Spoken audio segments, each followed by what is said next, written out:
அரசியல்ல ஒரு கட்சிய விட்டு இன்னொரு கட்சிக்கு போறது அப்படிங்கிற காரியம் வித்தியாசமா யாராலயும் பார்க்கப்படுறதில்ல. அது அந்த காலத்துல இருந்து இந்த காலம் வரைக்கும் சகஜமான ஒரு காரியமா தான் பார்க்கப்படுது.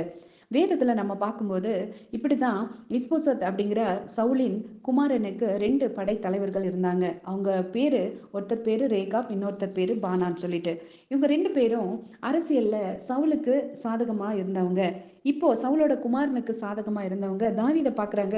தாவீது சைடுல ரொம்ப ஸ்ட்ராங்கா இருக்குது அப்படின்னு பார்த்த உடனே இந்த சவுலின் குமாரன் இஸ்போசேத்த இவங்க கொன்னு போட்டு அவரோட தலையை கொண்டு போய் தாவீது கிட்ட நாங்க உங்க கட்சிக்கு வந்துட்டோம், அவரை உங்களோட எதிரிய கொன்னு போட்டோம்னு சொல்லி காமிக்கிறாங்க. அப்ப தாவீது அதை கண்டு சந்தோஷப்படல. தாவீது சொல்றாரு தன்னோட படுக்கையில படுத்துட்டு இருந்த நீதிமான நீங்க கொலை செஞ்சிட்டீங்கன்னு சொல்லி இந்த 2 பேரையும் கை கால்களை தரித்து போட்டு குளத்துல தூக்கி போடுங்கன்னு சொல்றாரு. ஆமாங்க, உன் சத்துரு விழும்போது சந்தோஷப்படாதேன்னு வேதம் சொல்லுது. உன் சத்துரு விழும்போது சந்தோஷப்படாதேங்கிற அந்த வார்த்தைக்கு தகுந்தா போலவே தாவீது வாழ்ந்து காட்டினாரு.